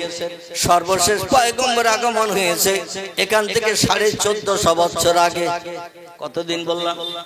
এখান থেকে 1450 বছর আগে সর্বশেষ পয়গম্বর মহামানবের আগমন হয়েছে। তার নাম হলো মুহাম্মদুর রাসূলুল্লাহ। আল্লাহ কোরআনে সূরা আহজাবের ভিতরে তথ্য কোট করে দিয়ে বলছেন, ও খাতামান নবিয়্যিন, আমার মুহাম্মদ রাসূলুল্লাহর পরে দুনিয়া যতদিন ধ্বংস না হবে, পশ্চিম দিকে যতদিন সূর্য উদয় না হবে, ততদিন পর্যন্ত পৃথিবীতে আর কোন পয়গম্বরের আগমন হবে না। জোরে বলুন একটু সুবহানাল্লাহ। সেই পয়গম্বর বলছেন, লা ইয়াদখুলুল জান্নাহ, আমি মুহাম্মদ অত সময় পর্যন্ত বেহেশতে ঢুকবো না, জান্নাতের সুখ উপভোগ করব না, হুর গেলেমানতে নিয়ে জান্নাতের ভিতরে আনন্দ ফুর্তি করব না, হাত্তা ইয়াতাকে ওয়াইখুরিজু মিনান নার, জাহান্নামের আগুন থেকে ওই লোকটাকে যত সময় টেনে বার করে আল্লাহর জান্নাতে অ্যাডমিশন না করাবো, জান্নাতে না ঢুকিয়ে দেব, তত সময় পর্যন্ত আমি মুহাম্মদ আল্লাহর জান্নাতের সুখ উপভোগ করব না। সাহাবীরা বলে, ইয়া রাসূলুল্লাহ, কোন লোকটাকে বার করবেন? নবী বলেন, ইখরুজু মিনান নারে মান ক্বালা লা ইলাহা ইল্লাল্লাহু মুহাম্মাদুর রাসূলুল্লাহ, যে লোকটি তার জবান দিয়ে ঠোঁট নেড়ে জিভের মাধ্যম দিয়ে একটা বার মাত্র পড়বে, আরশ কুরসি লৌহে মাহফুজের আরশ কুরসিতে আল্লাহ পাক যে নামটা লিপিবদ্ধ করে রেখেছেন, 2 জন ব্যক্তির নাম। কজনের বলেন? 2 জন ব্যক্তির নাম আরশ কুরসির উপরে লিপিবদ্ধ আছে। 1 লক্ষ মোতাবেক 2,24,000 পয়গম্বর যারা পৃথিবীতে নবী আম্বিয়া হয়ে এসেছেন, কারো নাম আল্লাহ আরশ কুরসিতে লিখে রাখে নাই, এখনো নাই, ভবিষ্যতেও লিখবেন না। জোরে বলুন একটু সুবহানাল্লাহ। কিয়ামত পর্যন্ত একজন ব্যক্তির নাম আল্লাহ নিজের নামের সঙ্গে আরশ কুরসিতে লিপিবদ্ধ করে রেখেছেন। সেটি আমাদের হলো ঈমানদার মুমিন হিসাবে বিবেচনা হওয়ার জন্য, বিবেচিত হওয়ার জন্য আল্লাহ আমাদের জন্য ওটা কলেমা করে পাঠিয়ে দিয়েছেন। জোরে বলুন একটু সুবহানাল্লাহ। সেটি হলো, সকলে আমার সঙ্গে একটু গলা ছেড়ে মোহাব্বতের সঙ্গে পড়ুন, আগামীকাল সকালবেলা ঘুম নাও ভাঙতে পারে, ঠিক কিনা? বিবি বাচ্চা নিয়ে বিছানার শয়নসজ্জায় যখন খেয়ে দিয়ে রাতের বেলা শুয়ে পড়বো, সকালবেলা ঘুম ভাঙবে, এ সার্টিফিকেট কোন বিজ্ঞান দেশে, কোন দার্শনিক দেশে, কোন ইঞ্জিনিয়ার দেশে, কোন ডাক্তার দেশে, কোন মাস্টার দেশে, কোন বুদ্ধিজীবী দিয়েছে, কোন সাহিত্যিক দিয়েছে, দুনিয়ার কোন উচ্চ শিক্ষিত জ্ঞানীর বাবার ক্ষমতা হয় নাই যে তুমি এখনো 11 বছর 3 মাস 16 দিন বেঁচে থাকবে, তোমার মরণ হবে না। এই সার্টিফিকেট আজ পর্যন্ত কেউ দিতে পেরেছে নাকি? কেউ যদি দিতে পারত, তাম বিশ্বব্যাপী 2 জন ব্যক্তি বাদশাহিত্য করেছিলেন।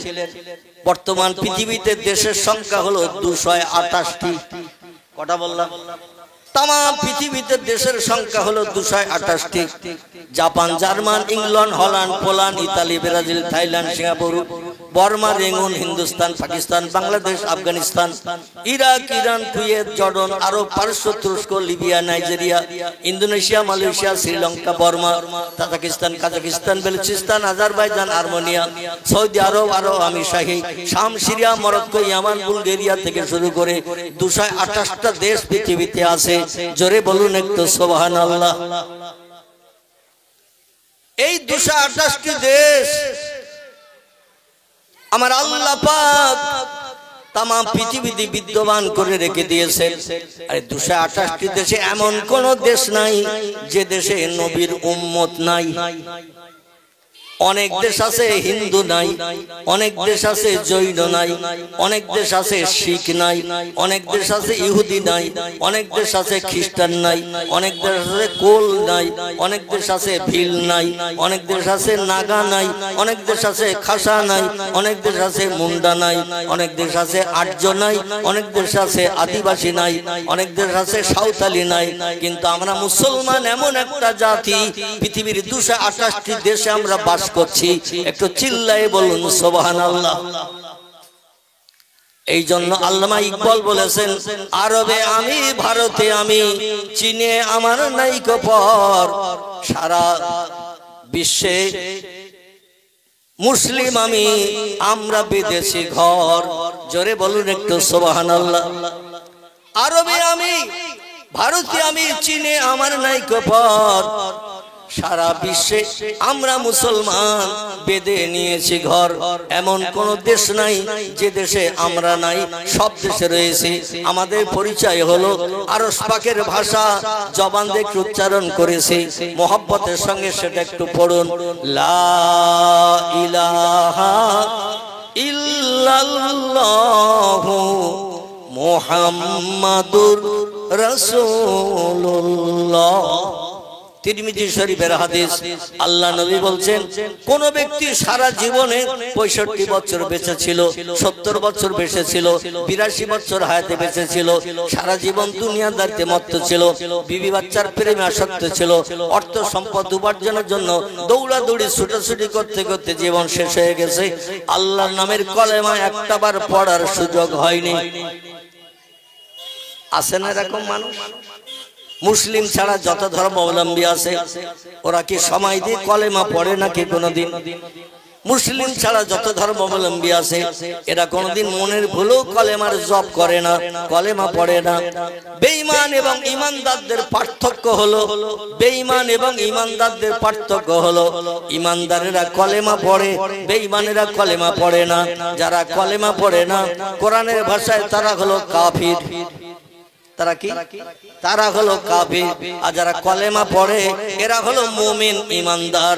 আল্লাহ নবী বলছেন, ও দুনিয়ার মানুষ, সারা জীবনে যদি একটাবার কোন ব্যক্তি আল্লাহর পরিচয়ের নাম, আল্লাহর নামের সঙ্গে আমি মুহাম্মদ রাসূলুল্লাহ, আমার নামটা জুড়ে আল্লাহ একটা বাক্য বানিয়েছেন আরশ কুরসিতে। দুইজন ব্যক্তির নাম জুড়ে একটা বাক্য বানানো হয়েছে, সেটি হলো লা ইলাহা ইল্লাল্লাহ। এটার পরিচয় হলো তামাম সৃষ্টিকে বানিয়েছেন যিনি, তিনি হলেন লা ইলাহা ইল্লাল্লাহ। আর তামাম সৃষ্টির ভিতরে শ্রেষ্ঠ যিনি, তামাম সৃষ্টির ভিতরে শ্রেষ্ঠ যিনি, তিনি হলেন কলেমার অপর অংশ মুহাম্মাদুর রাসূলুল্লাহ। জোরে বলুন একটু সুবহানাল্লাহ।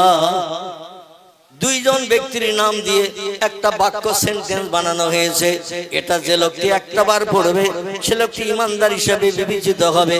যে লোকটি সারা জীবন একবার পড়বে না, সে কাফির হিসাবে বিবেচিত হবে। কাফের হলে তার ঠিকানা কোথায় হবে? কাফের হলে তার লাভ কি হবে?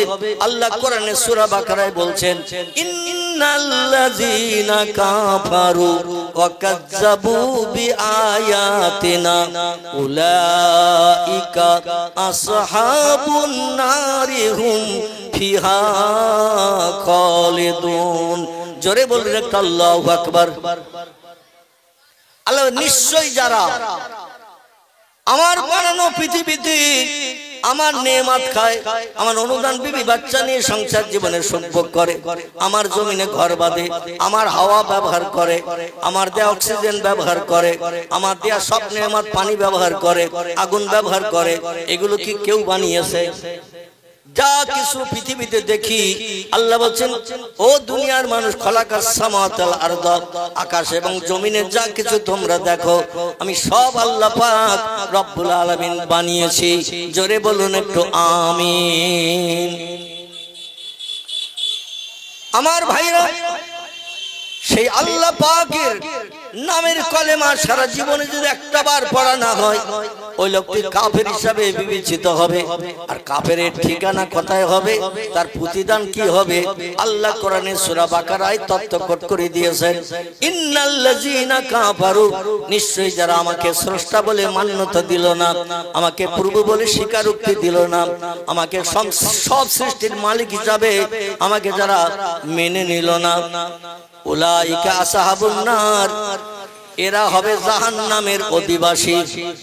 কথার অধিবাসী, এরা হবে জাহান্নামের অধিবাসী। অহুম ফিহা খালিদুন, আর জাহান্নাম এমন একটা কঠিন জায়গা, সেখানে যুগ যুগ ধরে আগুনে পুড়িয়ে তাদের দগ্ধ করা হবে। লা ইয়ামুতু ওয়ালা ইউকরিস ফিহা, জাহান্নামের পরিচয়টা একটু শুনুন। আল্লাহ বলছে লা ইয়ামুতু ওয়ালা ইউকরিস ফিহা, জাহান্নামের আগুনে যারা দগ্ধ হবে, পুড়বে শ্বাসনের চিতার মতো। লা ইয়ামুতু, জাহান্নামের আগুনে পুড়ে কোনোদিন কোনো বান্দার মরণ হবে না। পৃথিবীর আগুনে যদি কোনো ব্যক্তিকে হাত পা বেঁধে পোড়ানো হয়, তার মরণ হতে ক ঘন্টা লাগবে? কথা বল, যে কোনো একটা তত্ত্ব দিলেই তো খেটে যাবে, ঠিক কি না? আধ ঘন্টা বললেও সই, 15 মিনিট বললেও সই, 1 ঘন্টা বললেও সই, ঠিক কি না? একটা মানুষকে হাত পা বেঁধে যদি শুকনো কাঠে আগুন ধরিয়ে দিয়ে তাতে ফেলে দেয়া হয়, ও মারা যাবে না? যাবে না। আচ্ছা, মরণের পরে ওই মরা দেহের উপরে আবার যদি পেট্রোল লাগিয়ে দেন, কেরোসিন দেন, ডিজেল দেন, দিয়ে ফের আবার যদি আগুন ধরিয়ে দেন, জিন্দাবস্থায় মরণের সময় যে কষ্ট হয়েছিল আগুনে পুড়ে, মরণের পর পেট্রোল ডিজেল কেরোসিন দিয়ে আবার যদি জ্বালান, ও কি কষ্ট অনুভব করবে? ও কি বলবে বাঁচাও বাঁচাও? ও কি চিল্লিয়ে বলবে আমারে চরম বিপদ থেকে উদ্ধার করো? এটা কি বলবে নাকি? কারণ ওর প্রাণ নাশ হয়ে গেছে, মরণের পর আগুনে ফেলে আবার পোড়ানো হচ্ছে। যেমন হিন্দু ভাইদের ধর্মীয় বিধান হলো মরণের পর শ্মশানের চিতায় পোড়ানো। আচ্ছা, বেঁচে থাকা অবস্থায় হাত পা বেঁধে ছেলেরা আপনজন পাড়া প্রতিবাসী শ্মশানের চিতায় যদি পোড়াতে নিয়ে যায়, কেউ যাবে? কেউ যাবে? বলে আমার উপরে তোর অত হিংসা কেন? আমি বেঁচে আছি, তোর বাপের কি? আমি 107 বছর বেঁচে আছি, আরো 20 বছর বাঁচবো, আমার কেন শ্মশানের চিতায় পুড়াবি? কোন মানুষ জিন্দাবস্থায় পুড়তে চাইবে না, তাই মরণের পরে তারে নিয়ে যাওয়া হয় শ্মশানের চিতায় পুড়াতে। কারণ পুড়ালে সে কোনো প্রতিবাদ করতে পারবে না, প্রতিবাদ করতে পারবে না। আবার আগুনে যখন পুড়ানো হবে, ও চিল্লাবে না, হাউতাস করবে না, বাঁচাও বাঁচাও করবে না। মরে যাচ্ছি মরে যাচ্ছি আগুনে পুড়ে, আমি কঠিন বিপদের মাঝখানে পড়েছি, আমার উদ্ধার করো, বাঁচাও, বলবে না কে কেউ? আল্লাহ বলছেন দুনিয়ার আগুনের ধারণা যেন করিও না। ও পৃথিবীর মানুষ, পৃথিবীর এই যে আগুন তোমরা ব্যবহার করে রান্না বান্না করো, বিভিন্ন কাজে ব্যবহার করো, পার্টস গুলো আগুনে পুড়িয়ে পুড়িয়ে তরল নরম করে বিভিন্ন শ্বাসে ফেলে দিয়ে যন্ত্র মেশিন বানাও, সব আগুনের মাধ্যম দিয়ে পোড়ানো হয়। কাঁচ পোড়ানো হয়, লোহা পুড়িয়ে গালানো হয়, যে কোনো শ্বাসে ফেলে দিলে দেখবেন আস্তে আস্তে ঠান্ডা হলে জীবনে একটা পার্টস যন্ত্র তৈরি হয়ে যায়। আল্লাহ বলছেন পৃথিবীর আগুনের ক্রিয়া হলো জাহান্নামের আগুনের থেকে 69 গুণ বেশি কঠিন। কত গুণ? আল্লাহ পাক যে আগুন বানালেন, এই আগুনটাকে 70 ভাগে ভাগ করলেন। 70 ভাগে ভাগ করে একটা ভাগ থেকে কিঞ্চিত আগুন আল্লাহ পাহাড়ের পাথরের উপরে নিক্ষেপ করেছিলেন। আদম সবিল্লাহকে বলেছিলেন, আদম রে, রান্না বান্না করে যদি জান্নাতি নাজ নেয়ামতের মতো দুনিয়ায় খেতে চাও, জান্নাতে তো রান্না বান্না খাবার খেতে, ফল ফুল খেতে, টেস্টফুল আস্বাদ পেতে, দুনিয়ার জমিনে যে রান্না করার সুযোগ পাচ্ছ না, গাছের ফল ফুল তোমরা কেবল পেড়ে পেড়ে খাচ্ছ, কারণ রান্না করতে গেলে আগুনের দরকার। তাই আমার কাছে দাবি করো, আল্লাহ একটু আগুনের ব্যবস্থা করে দাও। আল্লাহ বলেন জাহান্নামের আগুনটাকে 70 ভাগে ভাগ করো জিবরিল। 70 ভাগে ভাগ করে একটা ভাগের থেকে কিঞ্চিত নিয়ে পৃথিবীর পাহাড়ের পাথরের উপরে নিক্ষেপ করো। আর আদমকে বলে দাও, ওই পাথরের উপরে আগুন নিক্ষেপ করার পরে আদমকে বলে দাও, দুটো পাথর নিয়ে আদম যখন ঘষাঘষি করবে, চকমকি আগুন বেরিয়ে যাবে। ওই আগুন যে কোনো শুকনো কাঠে তুলায় যে কোনো জিনিসে দিলে দেখবেন দাউ দাউ করে আগুন জ্বলবে। জাহান্নামের আগুনের থেকে 69 গুণ লোয়ার কোয়ালিটির আগুন হলো দুনিয়ার আগুন। এই আগুনে হাত পা বেঁধে ফেলে দিলে চিল্লাবে, বাঁচাবে, বাঁচাও বাঁচাও করবে না, করবে না। মরার পরে আর কিছু বলবে না, কারণ দেহ থেকে প্রাণ বেরিয়ে গেছে, মৃত্যুর আযাব বুঝতে পারবে না। আল্লাহ বলেন কবরে যেন এই ধারণা করে এসো না, ও বান্দিরা, বান্দা বান্দিরা, ওয়ালা তামুতুন্না ইল্লা ওয়া আনতুম মুসলিমুন, অত সময় পর্যন্ত যেন মৃত্যুবরণ করো না। তোমরা দেহ থেকে প্রাণ বার করে নিও না, বা দেহ থেকে প্রাণ বিসর্জন আজরাইলের হাতে দিও না। ইল্লা ওয়া আনতুম মুসলিমুন, ঈমানদার কলেমাধারী মুমিন যত সময় তোমরা না হবে তত সময় যেন মরণ বরণ করে কবরে এসো না। কবরে আসলে 9টা ধানের চাল খটা কিন্তু দেখিয়ে দেয়া হবে, কারণ পৃথিবীতে দুনিয়ার সব দেশের মানুষকে আমি বানিয়ে পাঠিয়েছি কেবল আমার ইবাদতের জন্য। ওমা খলাকতুল জিন্না ওয়াল ইনসা ইল্লা লিয়াবুদুন, জোরে বলুন একটু আল্লাহু আকবার। ও মানুষ, আমি তোমাদের কি উপলক্ষ করি? আমার সুজলা সুফলা শস্য শ্যামলা এই সুন্দর দৃশ্যধারী পৃথিবীতে কি জন্য তোমাদের পাঠিয়েছি? একটা বার কি খোঁজ নিয়েছো, দেখেছো? শুনে নাও, জেনে রেখে দাও। আমার কোরআনে তত্ত্ব কোট করে দিলাম, দুনিয়ায় তোমাদের পাঠিয়েছি মায়ের উদর থেকে জন্মগ্রহণ করিয়ে দুনিয়ার সুখ ভোগ করার জন্য শুধু পাঠাই নাই, বরং পৃথিবীতে পাঠিয়েছি একটা মাত্র উদ্দেশ্য নিয়ে আমি আল্লাহ, সেটা হলো আমার ইবাদত করতে হবে। তাই জোরে বলুন সুবহানাল্লাহ। এখন আমরা ইবাদত করি তো করি, হাতে গোনা শতকরা 5 জন 7 জন 10 জন আমরা হাতে গোনা 5 ওয়াক্ত নামাজ পড়ি। কিছু মুসলমান আছে সপ্তাহে একদিন শিবলি সাহেবের মতো খেজুর গাছ কাটতে মসজিদে যায়। আমাদের দেশে শীতকালে খেজুর গাছ কাটে না রস পাওয়ার জন্য, শিবলিরা সপ্তাহে একদিন করে যায় খেজুর গাছ কাটে। দেখবেন জিরেন রস, টাটকা ভালো রস, যে রস জ্বালালে পাটালি হয়। আচ্ছা, একদিনের পরের দিনের ওই রস জ্বালালেও পাটালি হবে তো? কথা বলে। একদিনের পরের রস, আচ্ছা 3 দিনের দিন জ্বালালে ও পাটালি হবে তো? ও নিম ধরা তিতে হবে না? হবে না। আল্লাহ বলেন সপ্তাহে একদিন যাচ্ছ মসজিদে জুমার দিন, আর সারা সপ্তাহ তোমার নামগন্ধ নাই, ও বান্দা তুমি নিম ঝরা মালের মতো হবে। চিল্লাই বলুন একটু নাউজুবিল্লাহ। আর দৈনন্দিন যদি মসজিদে হাজির দাও, মুয়াজ্জিন আযান ধ্বনি দিয়েছে আল্লাহু আকবার, আল্লাহু আকবার, আল্লাহ মহান, আল্লাহ শ্রেষ্ঠ, আল্লাহ বড়, এই কণ্ঠের আওয়াজ যখন তোমার কানে শুনিয়ে দিয়েছে, এই কথাটা সত্য না মিথ্যা? সত্য যদি হয় তাহলে তাড়াতাড়ি ব্যবসা বাণিজ্য ছেড়ে দাও, দোকানের শাটার লাগিয়ে দাও। ও আমার বান্দা বান্দিরা, চাষবাস ছেড়ে দাও, বিবি বাচ্চার মায়া ছাড়ো, গল্প গুজবে লাথি মারো, মসজিদে চলে এসো, জামাতে শরীক হও। জামাতে শরীক হয়ে আমি আল্লাহ আমার রেজামন্দির জন্য একটু রুকু করো, সিজদা করো, তাহলে আমি আল্লাহ তোমাদের ব্যবহারে দুনিয়ায় তোমাদের পাঠানোটা আমার সার্থক হবে। জোরে বলুন একটু সুবহানাল্লাহ। আর আমার ইবাদত যদি করো, আমার হুকুম যদি তামিল করো, আমার হুকুমের মান্যতা যদি তোমরা দাও, তাহলে তোমাদের প্রতিদান কি হবে শোনো। আল্লাহ বলছেন ইন্নাল্লাযীনা আমানু ওয়া আমিলুস সালিহাত উলাইকা আসহাবুল জান্নাতি হুম ফিহা খালিদুন। জোরে বলুন একটু আল্লাহু আকবার।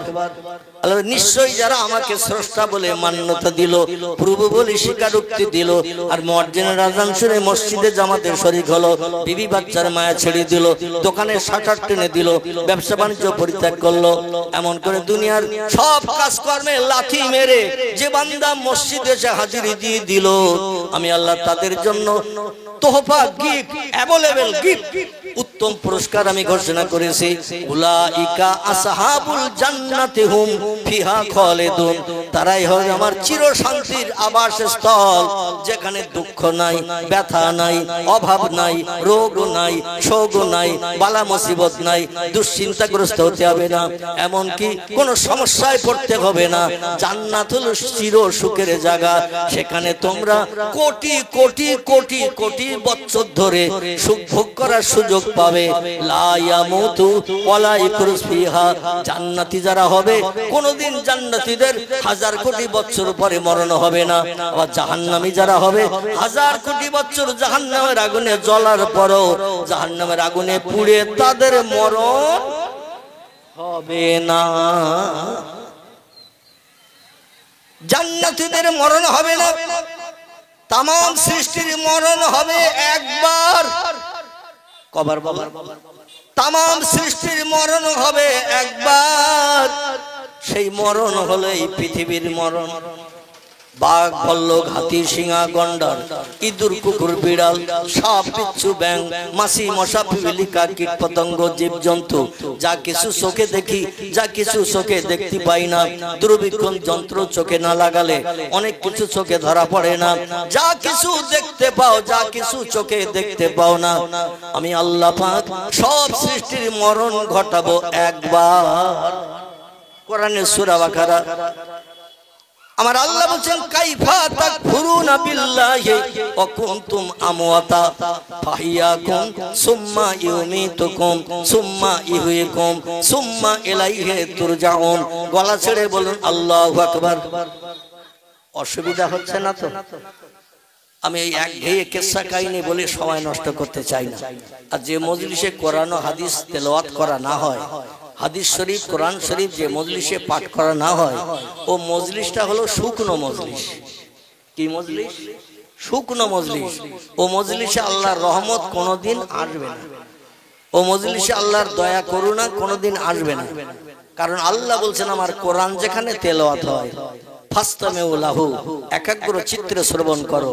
অনসেতু, মজলিসের সৌন্দর্য রক্ষার্থে চুপটি করে বসে থাকো। কারণ লাআল্লাকুম তুরহামুন, আমার সত্যবাণী কোরআন তেলাওয়াত হয় যেখানে, সেই মজলিসে আমি আল্লাহ আমার রহমত বর্ষণ করি। ভুরি ভুরি জোরে বলুন সুবহানাল্লাহ। এই জন্য একটু কোরআন ও হাদিসের মাধ্যম দিয়ে দু চার কথা আপনাদের কাছে রাখছি। পরবর্তী বক্তা আমার পরপরই আপনাদের সঙ্গে চারি চক্কের মিলন ঘটাবেন। বিশেষ করে হুগলি জেলার মায়াপুর থেকে আগত জনাব পীরজাদা হুজুর কেবলা, তিনি আসবেন। আমার অসুস্থতার কারণে আমার বাড়িতেও তিনি দেখা করতে এসেছিলেন।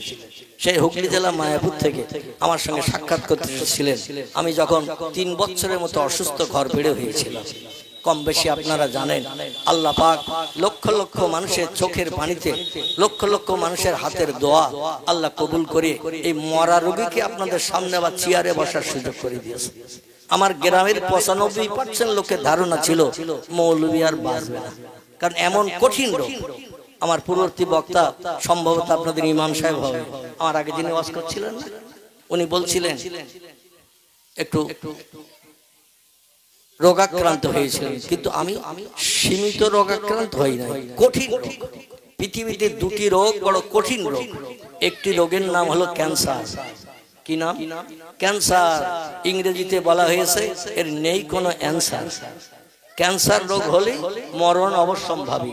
1000 কেমো দেন, ডাক্তার দেখান, অপারেশন করে, ও 2-5 বছর পরে আবার রোগ কেটে ওঠে। একেবারে বৃদ্ধ বয়স পর্যন্ত ক্যান্সার রোগী বাঁচে। তোদের জায়গা নেই, এখানে এসে ঝামেলা করতেছে। এই কমিটির ছেলেরা, এদের একটু সরাও। ক্যান্সার হলে এর অ্যান্সার নেই, উত্তর নেই, ওষুধ নেই, কিছুই নেই। বিজ্ঞানীরা থাতানি দিয়ে হাজারো রকম কেমো টেমো এটা ওটা বানিয়েছেন, কিন্তু কেমো দিল মরণের দিন পর্যন্ত, বুড়ো বয়স পর্যন্ত বাঁচে না, ও আবার ওই রোগে আক্রান্ত হয়ে মৃত্যুবরণ করে। আর একটা রোগ হলো কঠিন রোগ, যে রোগটা আল্লাহ আমি অধম আমাকে দিয়েছিলেন। আমার রোগটা ছিল কিডনি খারাপ। কি খারাপ? কিডনি। আমার এই পেটের 2টি কিডনি ড্যামেজ হয়ে গিয়েছিল। পেশাব হতো না, 24 ঘন্টায় 2 থেকে 3 ফোঁটা পেশাব হতো। খুব জোর চাপ দিলে 2 থেকে 3 ফোঁটা পেশাব হতো। আর সারাদিন যা পানি খেতাম সব দেহের ভিতরে জমে যেত। আর মরা মানুষ 2-4 দিন রাখলে যেমন ফুলে মোটা হয়, আমার দেহটা এমনি এমনি ওই রকম ফুলে মোটা হতো। একদিন বাদ একদিন কলকাতায় 2.5 বছর আমার যেতে হয়েছে ডায়ালিসিস করতে। ডায়ালিসিস মানে হলো পানিগুলো বার করে রক্তগুলো শোধন করে আবার শিরার ভিতরে ঢুকিয়ে দেওয়া। 4 ঘন্টা বেডে শুয়ে থাকতে হতো। বেশ গুনশিয়ের মতো মোটা সুস হাতে শিরার ভিতরে পুলিয়ে দিয়ে 4 ঘন্টা ধরে আমার বেডে শুয়ে রেখো। আমাকে শুধু একা নয়, আরো যারা এই কিডনি রোগী ছিল, তাদের সবাইকে 4 ঘন্টা করে ডায়ালিসিস করা হতো।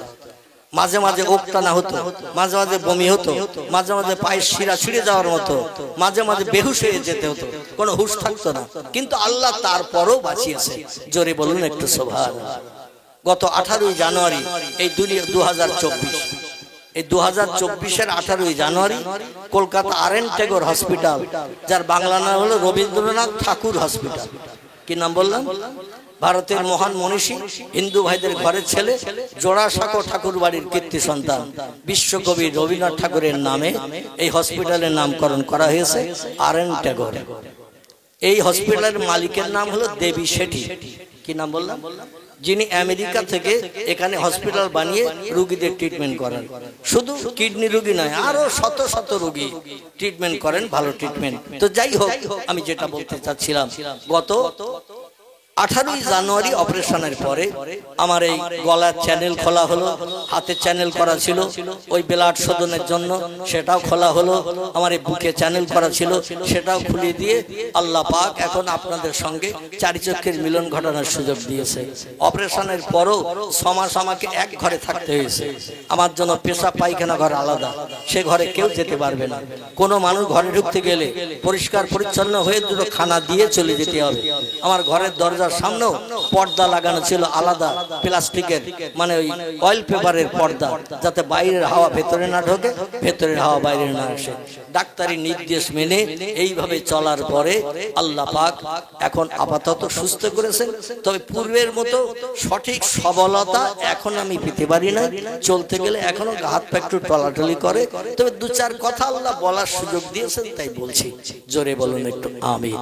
আমার টোটাল খরচ হয়েছে অপারেশন পর্যন্ত 80 লক্ষ টাকা। কত বললাম?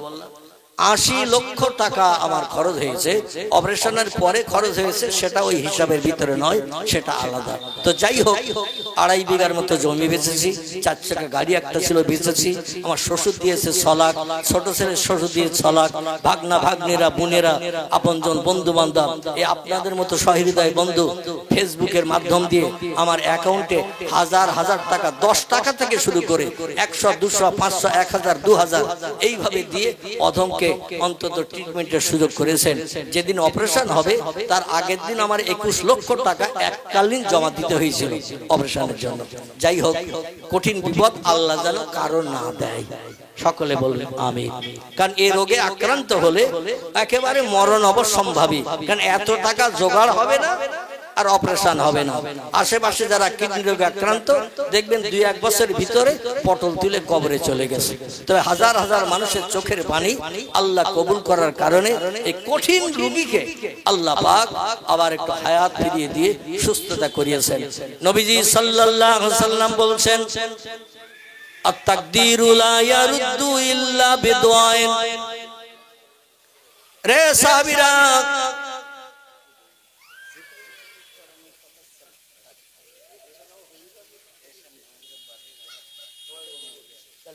আমি করব না, হুজুরের শুরু করব।